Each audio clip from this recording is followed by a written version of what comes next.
Bueno, a continuación haremos una revisión sobre lo que es el monitoreo hemodinámico en el paciente crítico. La idea es hacer una especie de actualización sobre este tema.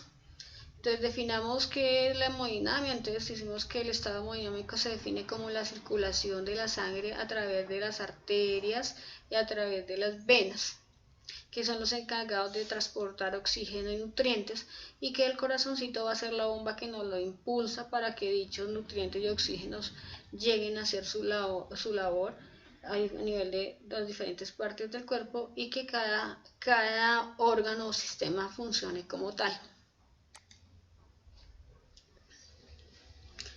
¿Cómo realizamos ese monitoreo hemodinámico?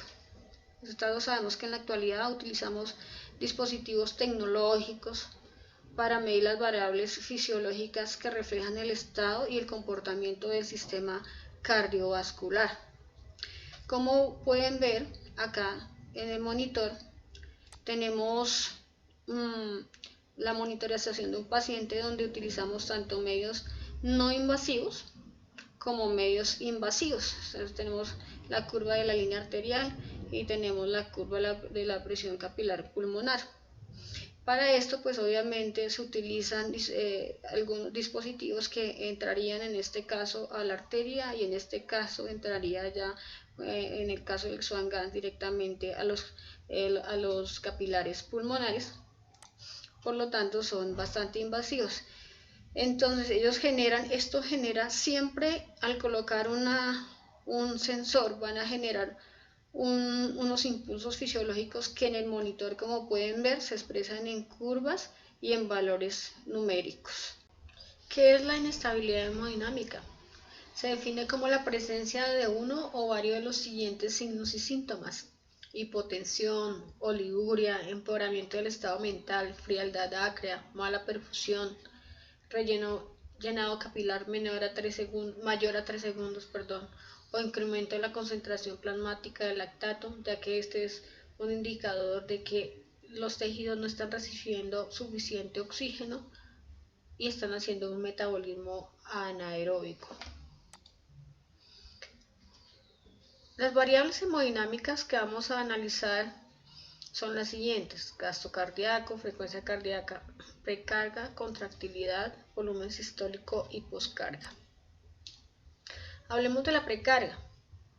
La precarga es la cantidad de volumen que le va a llegar al ventrículo izquierdo hasta al final de la diástole, y dicho volumen posteriormente va a ser expulsado a través de la sístole. Los libros dicen que la precarga se refiere al grado de estiramiento de la fibra miocárdica al final de la diástole, y obviamente va a estar determinado por la estructura cardíaca y el volumen que le llega al ventrículo izquierdo. ¿Cómo medimos la precarga?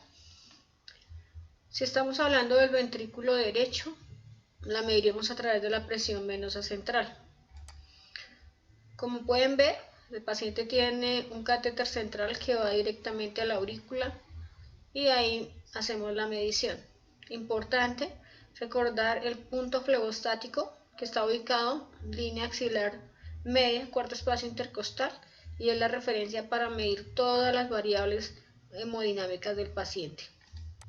¿Cómo medimos la precarga del ventrículo izquierdo?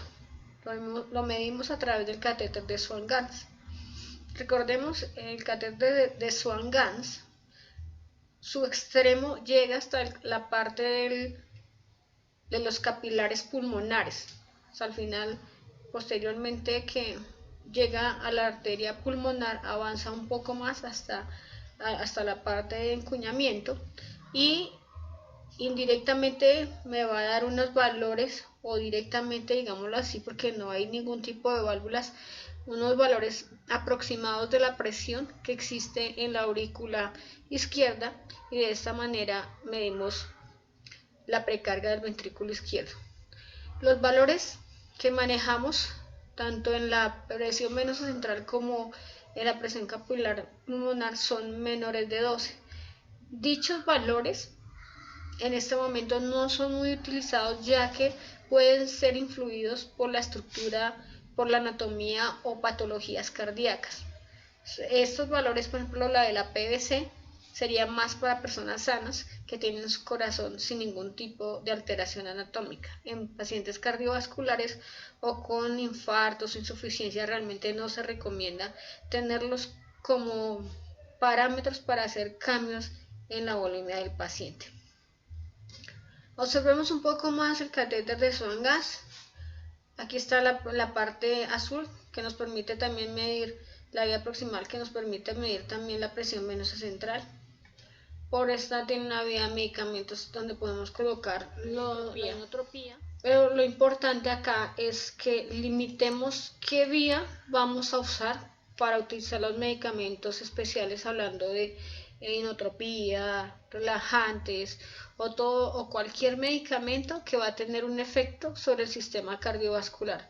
Tenemos la vía distal, que también nos permite administrar líquidos por ahí para el paciente. Esta es la jeringa con la cual al hacerle la insuflación nos va a dar el siguiente trazo. Observemos un momentico el monitor. Aquí tenemos la curva del catéter de Swan-Ganz. Al inflar el balón va a aplanarse la curva y va a cambiar los valores. Entonces aquí, por ejemplo, tenemos la parte, la presión capilar pulmonar sería de 6. Luego miramos el monitor nuevamente, soltamos el balón y volvemos nuevamente a la curva pulmonar. Entonces, ¿qué observamos acá? Las presiones pulmonares, la presión arterial pulmonar sistólica, la diastólica y la media, que más adelante las vamos a utilizar para encontrar los valores de algunas mediciones hemodinámicas. Para nosotros, ¿qué significa el gasto cardíaco? Como observamos acá, el gasto cardíaco es el volumen de sangre que eyecta el corazón en un minuto. Lo sacaríamos frecuencia cardíaca por volumen sistólico. Así hallaríamos el gasto cardíaco. En el paciente crítico, lo que se tiene en cuenta para las mediciones y los cálculos hemodinámicos es el índice cardíaco. ¿Cómo sacamos el índice cardíaco? Dividimos el gasto cardíaco entre la superficie corporal. Eso nos da un índice dentro de los valores normales entre 3.5 y 4, en algunos libros 4.5 litros por minuto por metro cuadrado. La superficie corporal es importante en UCI porque, como les digo, es más específica para cada paciente. Por ejemplo, no es lo mismo tener un gasto cardíaco para un paciente que pesa 60 kilos, a un gasto cardíaco para otra persona que pese 50 kilos. ¿Qué es el volumen sistólico?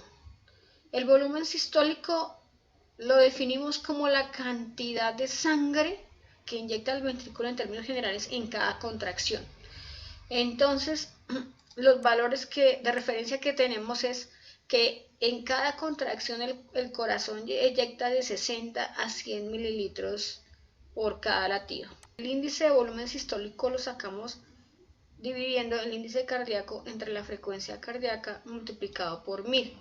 Los valores normales oscilan entre 35 y 50 mililitros por latido minuto por metro cuadrado. ¿Cómo medimos el gasto cardíaco? Pues realmente en las unidades actualmente estamos manejando varios sistemas de medición de gasto cardíaco, pero pues aquí vamos a revisar los que son más comunes. Empecemos por el vigileo. Algunas instituciones todavía lo están manejando y, como pueden observar, nos dan los parámetros hemodinámicos para buscar el índice cardíaco, el volumen sistólico, los índices de resistencia vascular sistémica, pero eso depende de cada institución.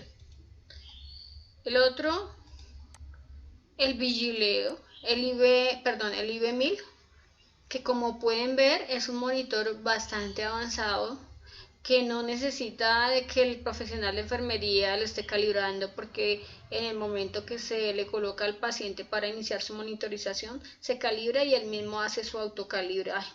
Es un monitor bastante bueno, ya que permite tener datos continuos del índice cardíaco, el volumen sistólico, la variación del volumen sistólico,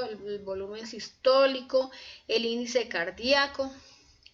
Nos da también ahí la presión arterial media, el índice de resistencia vascular sistémica, presión venosa central. O sea, conclusión, es la maravilla, ya que nos permite evaluar tanto la precarga, la poscarga, la contracción, el gasto cardíaco y el índice cardíaco en todo momento. O sea, es lo último en guaracha. Seguimos acá, el Swan-Ganz ya lo vimos, anteriormente lo mencionamos. Entonces el Swan-Ganz lo que hace es hacer una medición a través de la termodilución. Se supone que cuando inyectamos una solución, 10 centímetros de solución salina, cambia la temperatura y hace una curva, y la medición que hacen de la curva nos dará exactamente el gasto cardíaco. Por último, tenemos el que es menos invasivo para el paciente, que se llama ultrasonido. Entonces el ECO-TT le permite al médico evaluar el gasto cardíaco sin tener que utilizar medios invasivos para el paciente y poder hacer el análisis hemodinámico. Bueno, hablemos ahora de la poscarga. Centrémonos en el dibujo que habíamos visto anteriormente. Aquí tenemos nuestro ventrículo izquierdo, aquí tenemos una llave. Entonces, en conclusión, la poscarga la definimos como la resistencia que tiene que vencer el ventrículo izquierdo para poder eyectar a través de la aorta la sangre. La llave implica o indica que hay varias cosas que pueden alterar esta eyección. Dentro de esas tenemos una hipertensión arterial o una alteración a nivel de la válvula. Entonces esto haría más difícil el trabajo del músculo cardíaco, que su función es recordemos, enviar la sangre a todo el cuerpo para que llegue oxígeno y se lleve a cabo el metabolismo aeróbico. Ahora, ¿cómo podemos valorar la poscarga?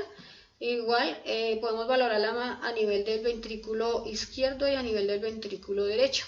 Miremos el ventrículo izquierdo. Entonces es importante mirar en el monitor los índices de resistencia vascular sistémica, que es igual a la presión arterial media menos la presión venosa central dividido entre el índice cardíaco multiplicado por 80. El valor normal oscila entre 1800 y 2200 dinas por segundo por metro cuadrado. Importante recordar la fórmula de la presión arterial media, que es igual a presión arterial sistólica más 2 veces la diastólica dividido 3. Los valores normales para algunos autores 90 más o menos 10, pero en el último consenso a nivel de Europa y España coinciden en que la presión arterial media mayor de 65 milímetros de mercurio me permite tener una cantidad de oxígeno suficiente para llevar una buena perfusión a todos los órganos. Revisemos a nivel del ventrículo derecho. Entonces, índice de resistencia vascular pulmonar, y acá tenemos en cuenta la presión pulmonar media menos las presiones capilares pulmonares. Recordemos que estos dos valores los encontramos únicamente cuando pasamos el catéter de Swan-Ganz. Entonces, esta diferencia la vimos entre el índice cardíaco y la multiplicamos por 80, y su valor normal oscila entre 200 y 300 dinas por segundo por metro cuadrado. Igual la fórmula de la presión arterial pulmonar media es igual a la presión pulmonar sistólica más 2 veces la presión pulmonar diastólica dividido entre 3. Los valores normales oscilan entre 10 a 20 milímetros de mercurio. Bueno, la contractilidad. La contractilidad es la vida. Como ven, es lo que permite que sigamos hablando, cantando, riendo. O sea, nuestro corazoncito late. Y es lo que permite que nosotros sigamos vivos. Entonces, aquí hacemos referencia a la ley de Frank-Starling, que es la fuerza de contractilidad determinada por el volumen ventricular. Entonces dice al final de la diástole y el grado de elasticidad miocárdico del ventrículo. Entonces dice que a mayor volumen, mayor estiramiento de la fibra y con mayor fuerza se contraerá el corazón y inyectará más volumen, aumentando el gasto cardíaco, pero es proporcional a la funcionalidad del músculo cardíaco. Qué tan sano está para que se estire y para que se contraiga fuertemente. ¿Cómo medimos la contractilidad? Entonces, igual se puede medir la contracción tanto del ventrículo izquierdo como del ventrículo derecho. Entonces, el ventrículo izquierdo lo vamos a medir de la siguiente manera. Ya tenemos el índice vascular sistémico, el cual lo vamos a multiplicar por la presión arterial pulmonar, por la presión arterial media menos la presión capilar por 0.0136. El valor normal del índice de trabajo sistólico del ventrículo izquierdo oscila entre 45 y 60 gramos por metro cuadrado por latido, mientras que el ventrículo derecho es mucho menor. Observemos, es la misma fórmula, es igual al índice de volumen sistólico multiplicado en este caso no por la presión arterial media, sino por la presión arterial pulmonar media, menos la presión venosa multiplicado por 0.0136, y su valor oscila entre 8 a 12 gramos por metros cuadrados latido. Finalmente, recordemos los métodos no invasivos, el examen físico que vimos la importancia, la frecuencia cardíaca, que es importante valorarla desde que ingresamos en el trazo que nos brinda el monitor, la onda de pulso y presión de pulso, que lo podemos encontrar al palpar la línea radial. La pulso-oximetría, que prácticamente a través de esta vemos la integración de la funcionalidad entre el sistema cardíaco y el sistema respiratorio. La presión arterial media, que según el último consenso de especialistas debe estar entre 65 y 105 para mantener una apropiada perfusión. La evaluación del gasto cardíaco mediante la bioimpedancia y el ecodoppler. Bueno, finalmente terminamos. Muchas gracias por su atención. Espero que el video haya sido de su agrado y los dejo con esta hermosa reflexión. Ella se ciñe de fuerza espiritual, mental y física para la tarea que le encomendó Dios y fortalece sus brazos. Que tengan un feliz día.